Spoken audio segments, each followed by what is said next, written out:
Hello. Hi, everyone. Um, my name's Christopher Mehta. Quick thumbs up. It seems like everybody can hear me okay. All right, perfect.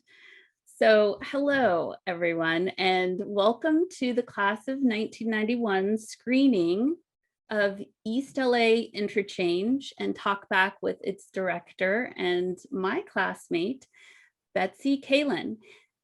She's CC 91. So I think everyone is muted, but throughout the event, if you could just make sure you are muted until the Q&A section, that would be great. So let me just tell you a little bit about what's going to happen tonight. First, I just want to welcome you guys again. I'm going to introduce Betsy, the filmmaker. She's going to introduce the film and we're going to watch it together. She's going to share her screen. It's about 57 minutes. And then we're going to have time for Q&A directly with Betsy. I'm really honored to be here tonight to moderate the event.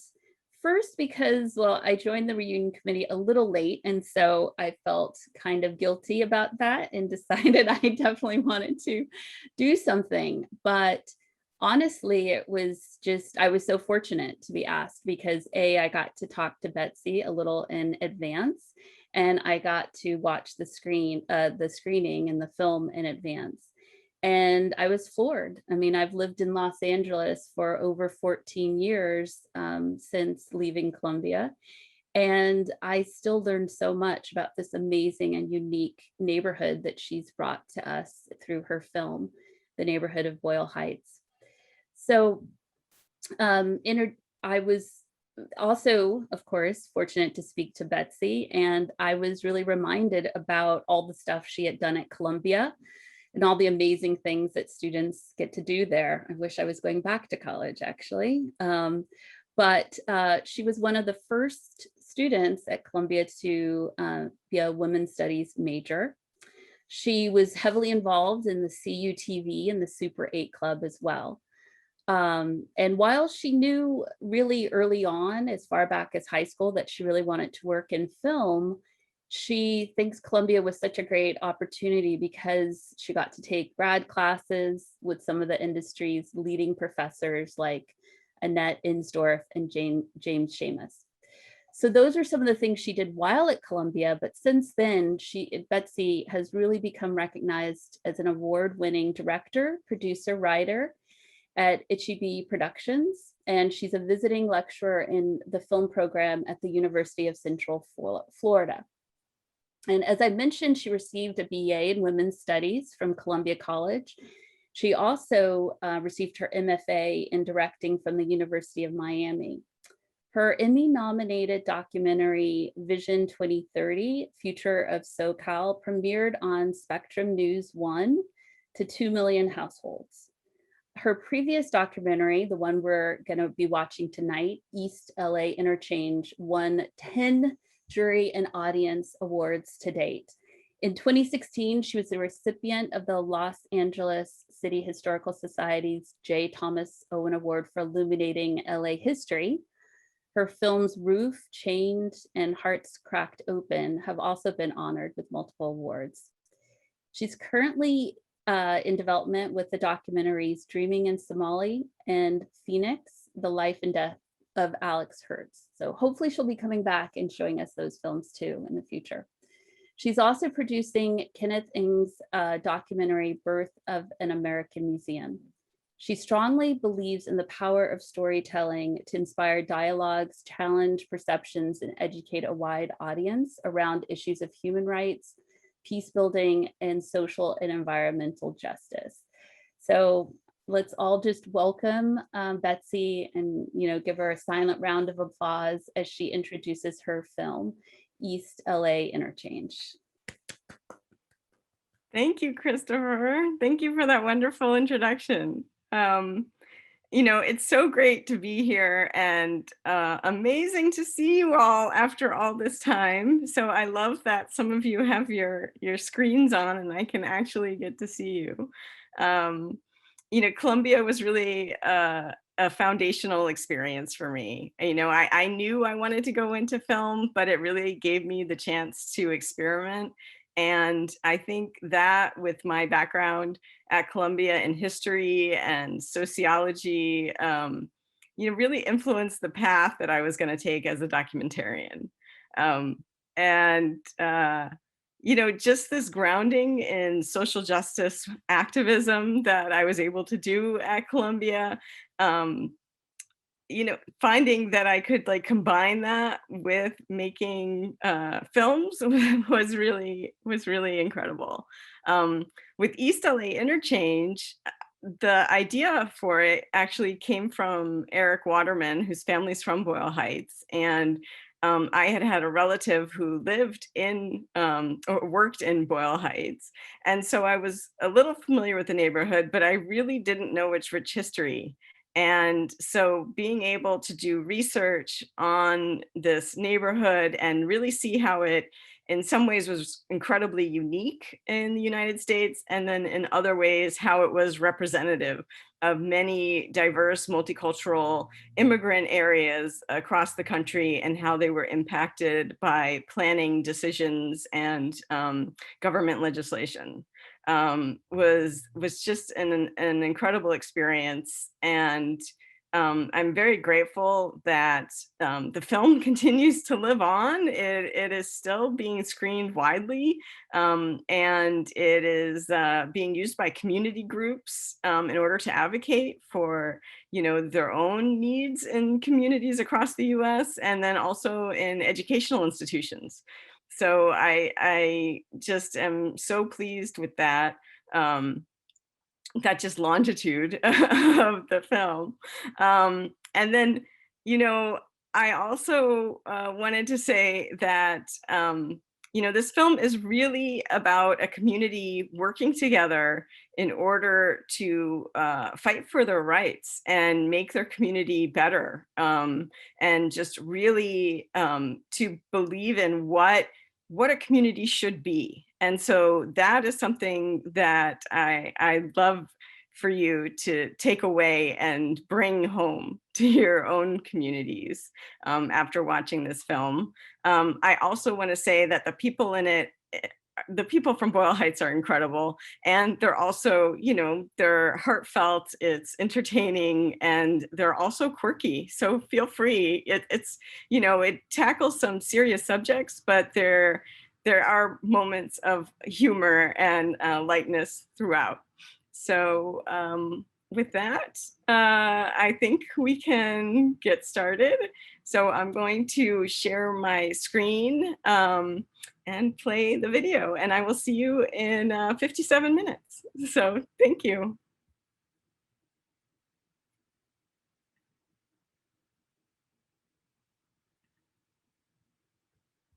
Everybody, let's give Betsy some love and congratulations. And you can do that by clapping on your screen, or also you can send reactions at the bottom of your Zoom screen. There's something called reactions. You can go there and you can clap. I'm going to put my hands up there. And that's also where you can raise your hand, because we're going to move into the Q&A section. And raising your hand by using that reaction button and then raising your hand, I'll see you. There we go. Sorry. Okay. Can you guys hear me okay? Yeah, so there's a reaction down at the bottom of Zoom where you can raise your hand. You can clap if there's something you enjoy. You can send other reactions. But before I open it up to questions from everybody, I just wanted to thank Betsy again and say how amazing that was. Really phenomenal. I know the first time around when I watched it, I was, you know, like a good Columbia student, I was taking notes and, you know, marking everybody down who said stuff. And this time I really got to sink into all of the different stories and really got to really appreciate all the time periods you covered and how you told the story of one neighborhood, but through so many perspectives. And so in the eyes of so many different people. There was such a richness to that. And I want the soundtrack because I loved some of that music. I was definitely dancing along. And the pictures and everything just really brought the story to life. Some of the stories I really was touched by, you know, Dawn, who talked about that there were so many, the crosswalks really brought all these different people together, or Momo, who reminded us all that it's about being comfortable with people and being able to relate. And that's so important today, and how that was a place, Boyle Heights, where people did that. I think with Molly, I counted 7 different groups of people, including her family that lived in the neighborhood, which is amazing. But I think, you know, John Quo Wei Chin, I don't know if I pronounced that right, but really, you know, him talking about that Boyle Heights is so unique as an American, you know, neighborhood because of that, because of bringing so many people together, that it makes it uniquely American. But now, I mean, I'd love to get questions from the audience. I'm sure there are many. I'm going to look to see if anybody has raised their hand, and they have. So I'm going to call on Heather. So Heather, I'm going to ask you to unmute, which is great, and you can lower your hand and please ask your question. So I thought that was amazing, Betsy. Thank you so much for sharing that with us. I had a question. How did you bring will.i.am into the project, and was he there from the beginning? I mean, his voiceover was really powerful. So I just wanted to know a little bit more about how he got the project. Sure. So will.i.am, like he said in the film, he grew up in Boyle Heights. His family is from Boyle Heights, and they're all really connected into the community. But he's a very busy guy, you know, will.i.am. So it took quite some time to get to him. We actually went through his foundation. So he has a Boyle Heights Foundation where he works with youth, and he talked about that. And he talked about College Track, the program that he's involved with. But it probably took a couple years to get him and to have his schedule, because he was over, I believe, doing The Voice in the UK, and so his schedule was well, and producing all these records and, you know, just doing things that, you know, this guy, really talented guy, does. So he was kind of hard to get. But he finally, he was going to be in the US, and we were able to do an interview with him, and he was fantastic. And then we ended up working with the foundation a little bit too. So he was really great. And then Danny Trejo, who was our narrator, was amazing. Like, he is literally the most down-to-earth, cool guy you could ever hope to meet. And we were fundraising for the post-production at the time we were doing the voiceover, and we didn't even ask him for anything. He just said, "Hey, you guys need some money? Let me do a video." And he just took my phone and did a video asking for people to donate. So yeah, they were both really great to work with. And I think, you know, having named people in a documentary really helped us increase our audience. And also it was great with educational screenings. So, you know, university students and high school students, they have name recognition, you know, of will.i.am and Danny Trejo. And so they're super excited. Well, thank you, Heather, for that question. We got a question through the chat. And Betsy, if you could answer, if you have any updates about Boyle Heights and the people featured in the film. Sure. So Boyle Heights is really right now struggling a lot with displacement and gentrification. As some of you probably know, Los Angeles housing market is increasingly unaffordable for middle-class families. So, you know, low-income families are really struggling. And so with the dearth of affordable housing, it's been really it's been really challenging. And on top of that, the pandemic was also something where, already lower income families, were struggling. And then, with so many industries shutting down, it made things even worse. So we're kind of, it's like a wait and see situation. There's still activism. There's still people, who are organizing around these issues, around gentrification and displacement, around environmental justice, around creating, more opportunities as far as, living wage jobs.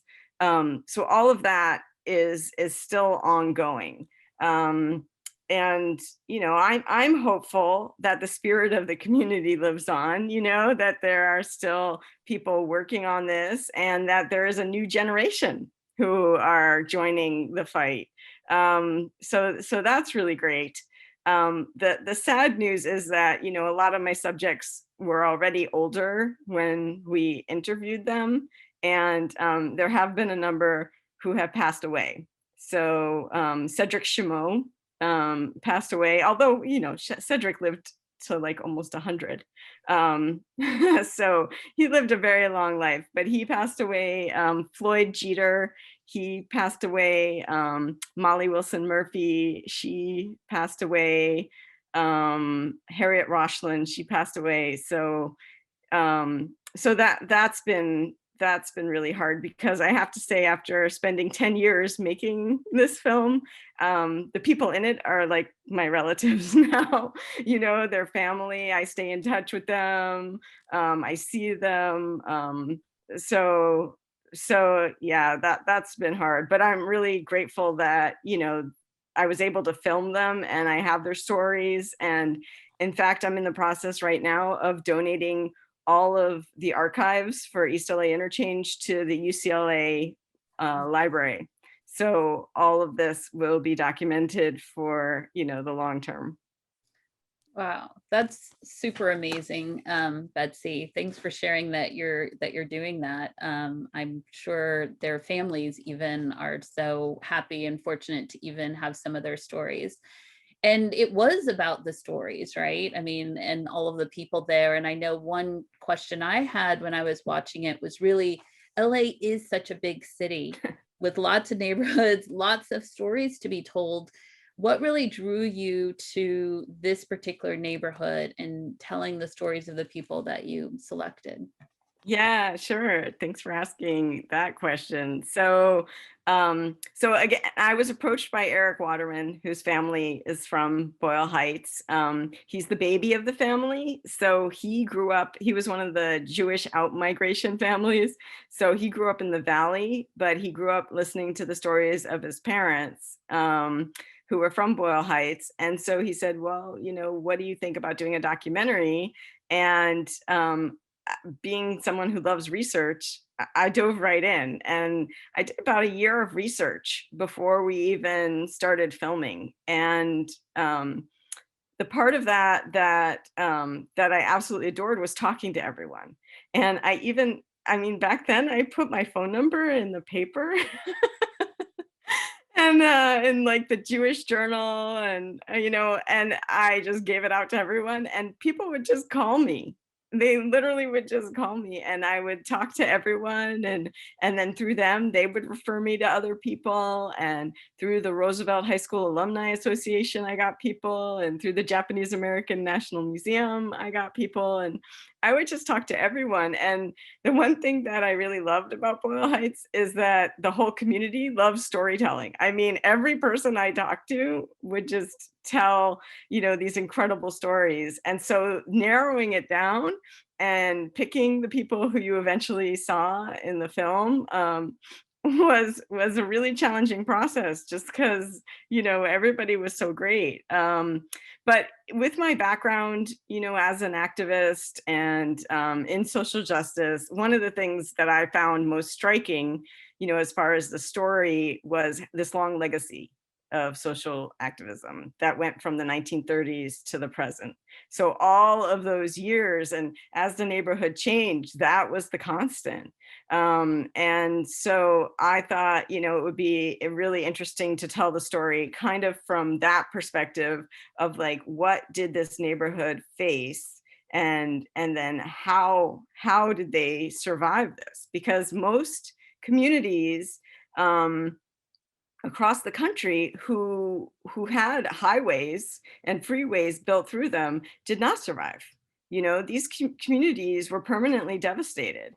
And I studied this, like in the Twin Cities, Minneapolis, St. Paul, Atlanta, Chicago, New York, all of these different places. And yet Boyle Heights did. And so I wanted to see, why was that, and explore that. Thank you, Betsy. I cannot wait to spend more time in the neighborhood, living in LA. So I feel we have to go, Christopher. We have to go. So we do have another question from Sure. the audience. Mickey, is that right? Can you? Yeah, Mickey. Yes. Can you unmute yourself? Oh, yay! Hey, Betsy. Mickey. I visited Betsy's home when we were fresh persons, right? Yeah. what was which would you do? Carmen. Yep. Oh, I went to her home in Connecticut. Oh, she her came home with me. Okay, not just Columbia home. And that was, but I went over to your house and met your dad and went to your boarding school or wherever, and we had a great time. It was awesome. I haven't seen you in like whatever 35 years, I guess. Only 30 years. Yeah. You're in California and I'm in Northern California, so we definitely have to connect. So I wanted to talk about the footage. It was amazing. You got some like really good original footage, and you talked about the history of how this film came about, but did you get the footage first, or did you like pursue these people first and then got the footage? Because the story really had to develop around that footage, I thought, because it was so great. Thank you. Yeah. So I think you're talking about the archival footage, right? The older footage. Yeah. So no, we did not get that first.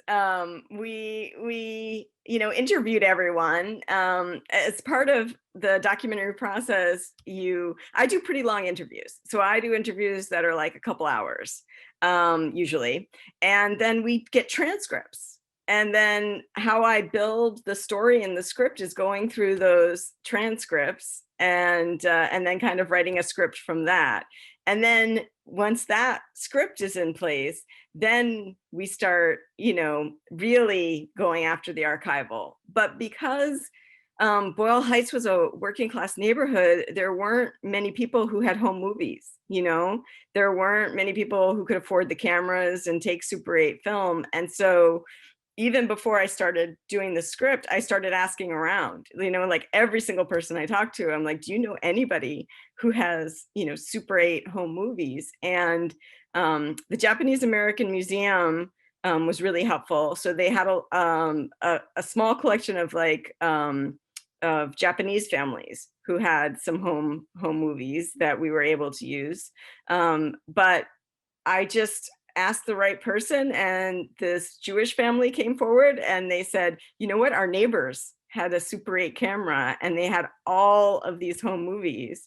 And so we were able to get copies of those movies and use them. And then we also searched online archives, like in San Francisco, actually in the Bay Area, there's archive.org, which is an amazing organization and has a lot of films that are in the public domain. And a lot of those educational films, you saw a couple of those that we used.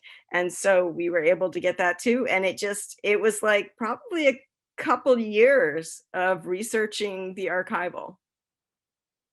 Yeah, but thank you. That means a lot, because it was a big part of the film and the filmmaking. And, we didn't just want to have talking heads. We wanted to illustrate show what they were talking about and really give you a sense of the community.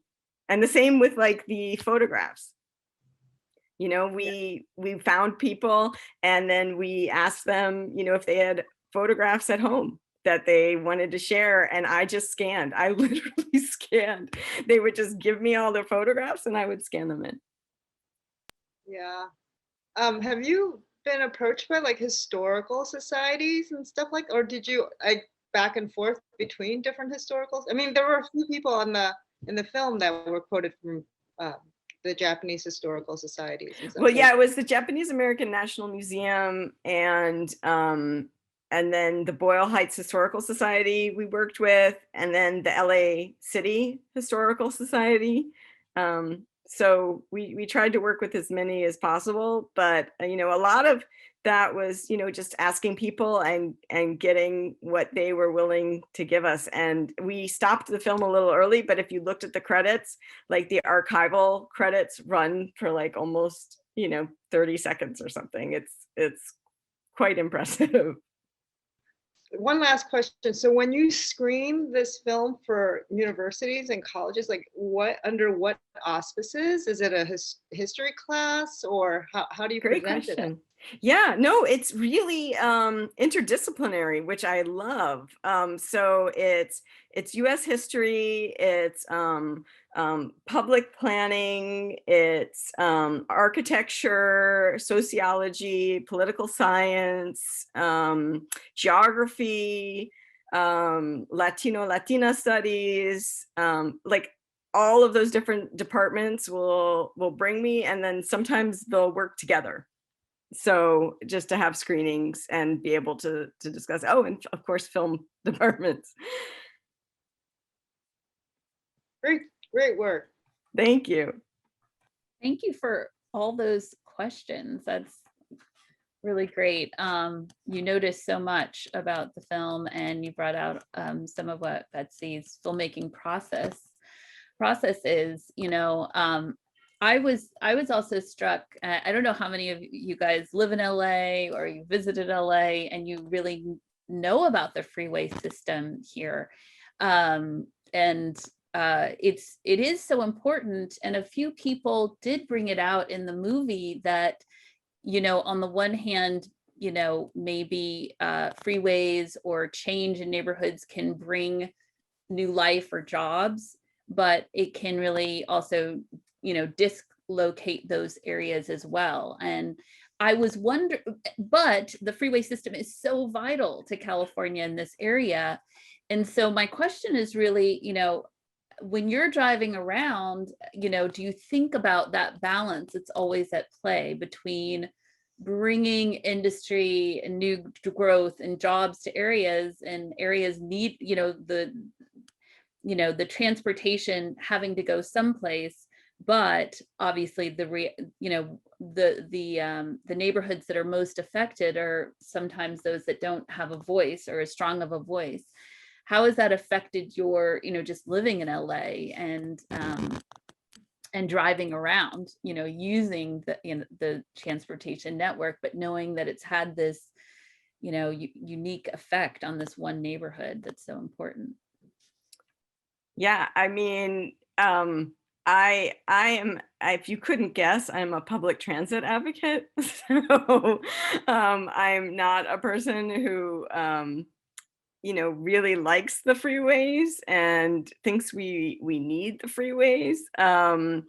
I still see so much harm coming from the freeways. I mean, you saw the statistics in the film with how many trucks and vehicles pass through the East LA interchange every day. And, you know, there's so many children who are still being affected by the environmental hazards posed by the freeways, and just the complete lack of planning and foresight for that on the part of the planners, we know, when they were creating the freeway system in the 1940s, 50s, 60s, 70s.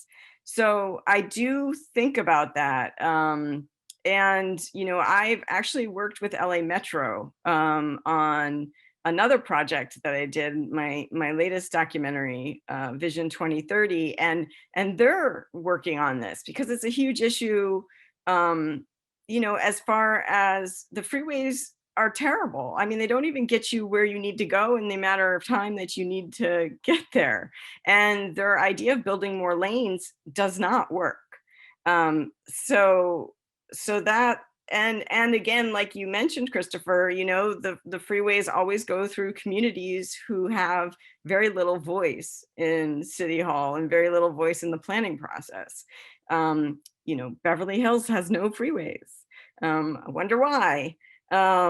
So it's still a big issue. And, you know, I like to see how LA is leaning towards making public transit free for everyone, which I think is a huge step in the right direction. And we'll be able to get more people using public transit. They're also building more bus lanes, which will help because, you know, LA is so huge. You really need to have a strong bus system. And they're electrifying.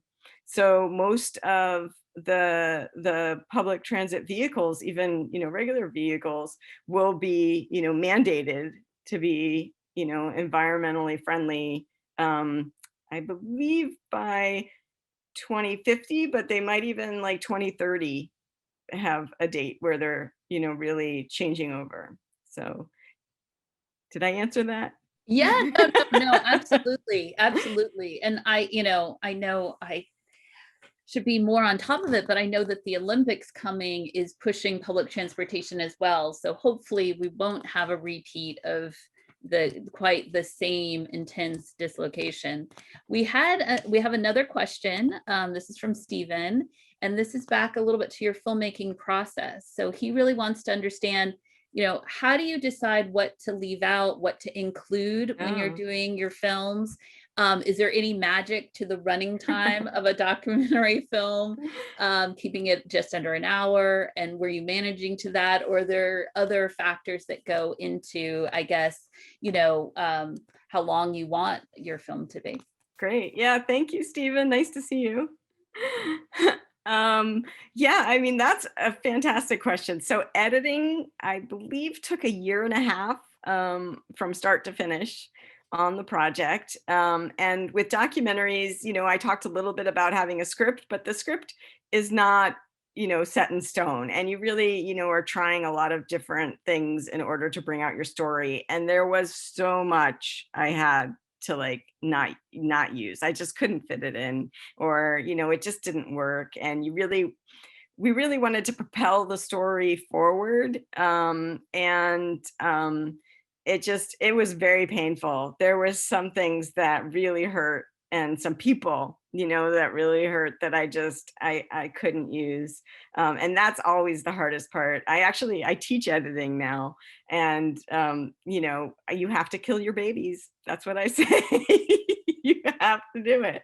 You know, I tell all my students, you just, you know, you might love it, but if it doesn't work with your story and it's dragging the film down and it's not going in the direction that you want, as much as you love it, you have to take it out. So that was really, really hard with this film, especially since, you know, we shot over 10 years. So we saw the neighborhood change. We were able to kind of document the change.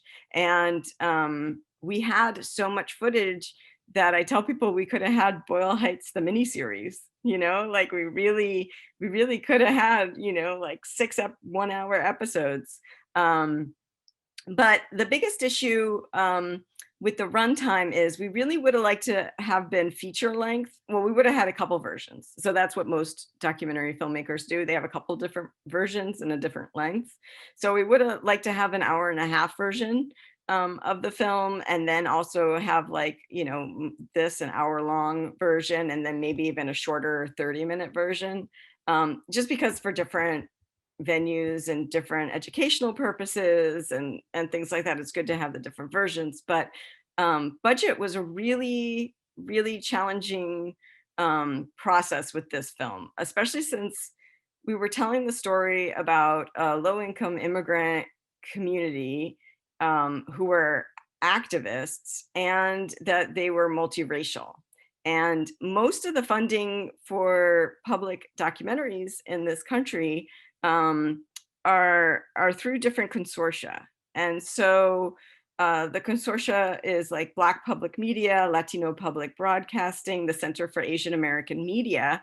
And we applied for all of those grants. We made it to the final round for all of those grants. And then we were told that our film wasn't Latino enough, Asian enough, or African American enough. And they just were not funding multicultural films at the time. Like, we really were one of the first who were like, hey, we're multicultural, let's tell this story. And then, you know, I've been really happy to see just in the last year or so, you know, some multicultural films going through the different consortia and getting funding. But at the time that we were applying, it just wasn't possible. And so, you know, that was really hard, very frustrating and really hard. And my humanities advisor, Dr. George Sanchez, who's in the film, you know, he speaks about this because, you know, looking at multicultural alliances and communities is really his focus. And even in his own publishing and his own work in academia, it was an issue.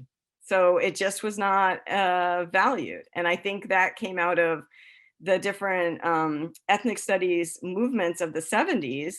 But, you know, it's had a wonderful purpose. It, you know, definitely created a lot of good activism with different voices. But I think, you know, but in the, you know, 90s and early 2000s, it really needed to change, and it didn't change until, you know, very recently.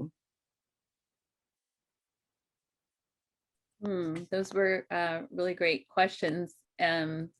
I didn't really know that about documentaries, but it makes a lot of sense that you might have different versions for targeting different groups, which sounds like even more work than what I already realized you had done.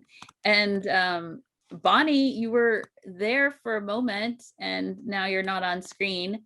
But I was going to call you out a little bit because we were both urban studies majors, and this certainly, I wish that this had been around when we were doing our urban studies projects at Columbia. So are there? I'm looking. I saw Kurt. Oh yeah, there's a hand raised. Kurt, I'm going to call on you now, Kurt. Thank you, Kurt. Oh, you're still muted. Or Kurt, can you unmute? And Yeah, you can lower your hand whenever you get a chance. Hey, Betsy. Hey, Christopher. It's been too long. You guys look great. But yeah, I have my copy here. So it's been great. I've enjoyed it ever since it came out, and every once in a while I'll put it on, and people will come up to me and ask, like, what is that? Like, because they'll just get engrossed with the story, and it's amazing how it's become so incredibly poignant in the last few years, the content of the film. So congratulations on this. Thank you. When did you start working on it? You said 10 years, but it came out in 2015. So yeah, and I don't go from after it came out, but yeah, we started around 2007, 2008. Oh, wow. And that's when I really started doing research. And then it came out in 2015, and yeah, we had like the best premiere ever. We premiered at the Downtown LA Film Festival directly across the river from Boyle Heights. And we sold out the theater. Like, this was a huge theater, and we sold it out by over 200 people, and they stood. Like, we literally had people packed together and standing in the back. And when I had the Q&A, I couldn't even get down the aisle. Like, it was so packed. So that was such a wonderful, like, moment to see all these people, and then they didn't leave for the Q&A, which, you know, is really notorious at film festivals. Like, half the audience will leave right after the film, so they all stayed. So just, that was an amazing moment. Yeah, so yeah, that's when I started. And, you know,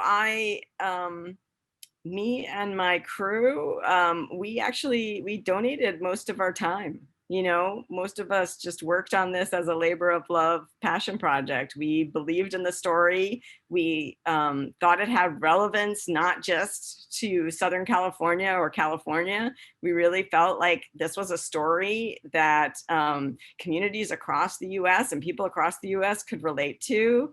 And we didn't listen to people who said that it was only about LA, and thank God we didn't listen because, you know, it's actually, the film is international now. I mean, it's gone to the UK, Hong Kong, I mean, like all over. So Canada, of course. Yeah, so it's just, you know, it's kind of like, believe in yourself, believe in the story that you want to tell, and keep at it. I mean, I guess that was something I learned at Columbia. I had to write a thesis as a women's studies major. Nobody had to write a thesis. So, you know, I just kept at it. Fantastic. Thanks, Betsy. Yeah, thank you. Kurt, it's good to see you. It's good. It's so good to see so many people. I mean, Betsy, your film is bringing us together too, you know? So it's sad that we weren't at the premiere, but I was happy that we could be brought together tonight. And I do want, I mean, we have a little bit more time. And part of this whole process is for us to reconnect. And we reconnected over this amazing film. But we can also, you know, everybody can unmute themselves now, and we can kind of jump in. It would have been amazing also to see this under the lights, Betsy, you know, on the steps of Low Library or something, but we know that we couldn't do that this year for our reunion. But we should feel free to, you know, just anybody jump in. Before we do that, I obviously want to give an official, however, thank you again, Betsy. This is so amazing. And I was writing down all the places where it's been shown, because I want to talk up the film and hopefully get it shown in even more places. I want to thank G Hi and Aaron, who have been doing some of the technical stuff from the Columbia side. But Betsy, I guess, you know, before we just kind of open it up, what do you want, or what more do you want for this film? How, you know, we're Columbia, we all are in different areas, how we can, you know, help you in accomplishing that, and what's kind of coming next. I know, you know, there was Javi in the film said, you know, can't wait to see what's next for Boyle Heights. I can't wait to see what's next for it either, but what's next for Betsy, what's next for the film, that you can tell us about, I guess. And Sure. thank you again. Yeah, thank you, Christopher. This was really, really fun for me. And I thank you all for coming and watching and asking the questions. I love the interaction part. I mean, that's my favorite part of being a filmmaker is, you know, like you work by yourself for so long on these things, and then when it's out there in public, you're finally able to interact with people, and that, I mean, that's just so meaningful. So yeah, next, I'm still an independent documentary filmmaker as well as a professor. So I'm working on a project right now called Dreaming in Somali, that looks at the Somali community in Minneapolis, St. Paul. And I'm actually working with a professor at Trinity College in Hartford, who wrote a book called Somalis in Columbus and the Twin Cities. And I thought, oh my gosh, this is, for an academic book, these stories are amazing. Like, she wrote it very accessibly. And I thought, you know, I could tell a story about another immigrant community and having to deal with Islamophobia and anti-immigrant sentiment, and really succeeding as immigrants. And so that's the film that I'm working on now. We were supposed to be filming during our COVID year. And so we're looking forward to being able to go back to filming with that and following these stories of these three amazing women.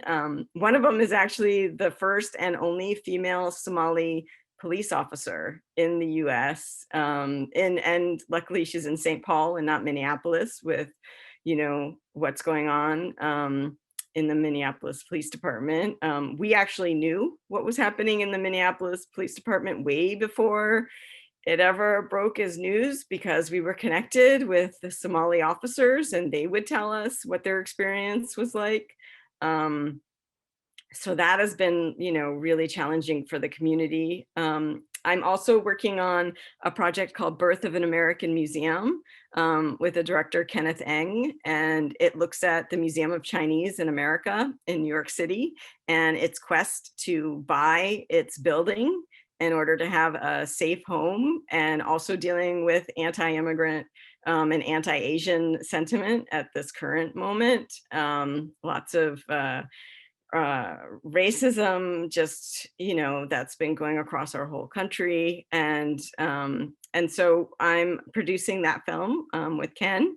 And then I'm doing another project called Phoenix, the life and death of Alice Hers. And Alice was a German Jewish refugee from World War II. So she survived the Holocaust and came to Detroit and became a renowned peace activist, was working with people in Vietnam and in Japan and of course Germany and Switzerland, and was one of the first person in the US to self-immolate at the age of 80 to protest the Vietnam War. So her story is pretty incredible and has never been told. She's been erased completely from history. So I really wanted to tell that story and to talk about, you know, peace building along international lines, because she's like a hero in Vietnam. She's a hero in Japan, and in the US, we just don't know about her. So, but I'll put links in the chat to all of my stuff, and feel free to check them out. And like I said, these are independent and we're fiscally sponsored. So if you care to make any donations, they're all tax deductible. So yeah, and you might even get your name in the credits. Ooh. You should say that louder. What? Tax deductible might get our name in the credits. Yes. All right. And you'll put your links in the chat. You got it? Or I can put some in. I know you're on Twitter at Betsy Kalin, but yes, put all of that in. So really, I mean, this concludes this formal portion. It's really great to see all of you guys, seriously. Let's see, okay, I know where Betsy and I are. We're in Los Angeles. Where is everybody else? New York, raise your hand. Still in New York, tri-state area, East Coast, the South? Rhode Island. Right, okay, I see Heather. Where are you, Andrew? Rhode Island. Rhode Island, okay. Anybody in Texas? When did you get to Texas, Bonnie? Oh my God, okay. We moved to Dallas a year and a half ago. Joe took a new job. Oh, wow. It's kind of like living abroad after 30 years in New York City. Wow, that's adventurous. It's interesting. Bonnie, okay. Anybody? You look the same, Bonnie. Same as 30 years ago. Hi, this is Florida. Go ahead, Shinwan. Hi, this is Shinwan. I lived in Carmen freshman year, first person year, Carmen 6. And I think Mickey was the first person I met. We met at like an interview in Chicago at an alum's house. He was very kind to interview us. No, we were at a gathering like before you come to, it was after we were admitted, because I'm from Chicago and so is Shinwan. So an alum had a gathering of all the new admits, and we met there before we even got to campus. So that was pretty crazy. So that was pretty fun. So I hope everybody is holding up well during the pandemic. If anyone needs any masks, let me know. I can send some. Oh, I'm in Seoul. I'm in Seoul, Korea, South Korea. definitely. Xinhua. Actually, I wanted to send over. Oh, sorry. I wanted to. There was another alumni meeting or a webinar, and Michael Woods was on, and he comes to Seoul like every 3 months for work or something. And I wanted to prepare a package for Columbia, but I didn't get his email. So if Columbia needs like supplies or something, if I can help. Well, I know there are a couple people from Columbia on, and Laurel does a lot with reunion stuff. So Lauren really took charge and was leading the whole group, along with Kenyatta and so many others. Yes, congratulations to Lauren and Kenyatta and Lexi on the Presidential Cup Award. Woo! Congrats! Awesome! So great. Yeah, anybody else want to say anything? Because I want to make sure we thank Betsy again with a big round of applause. But anybody else want to say anything before we close? I will. This is Mickey. I've been on the reunion committee the whole year with Christopher. It's just been such a joy to be on this committee, and I don't know who else. I mean, is Laurel here? But I totally had a great time at this. I'd do this again, like whenever. I don't know if they do it every 5 years, but I literally have not been in touch with Columbia for 30 years. So this is really nice. It was awesome to connect, and to see Betsy was so special, and now Xinhua, because those were the two people. I think both of you were like the first people I met. I met Betsy like the first week of it. And then I met Xinhua before we even got to Columbia. So anyway, that's amazing. My shout. I agree. Well, I feel like I didn't do very much enough on the committee, but it did help get Alana, who is my Carmen roommate in 13-14. We got together for lunch, and we try to do that at least a couple times a year. Yeah, I mean, reunion is such a reminder that we have such a rich and amazing group of people in our class.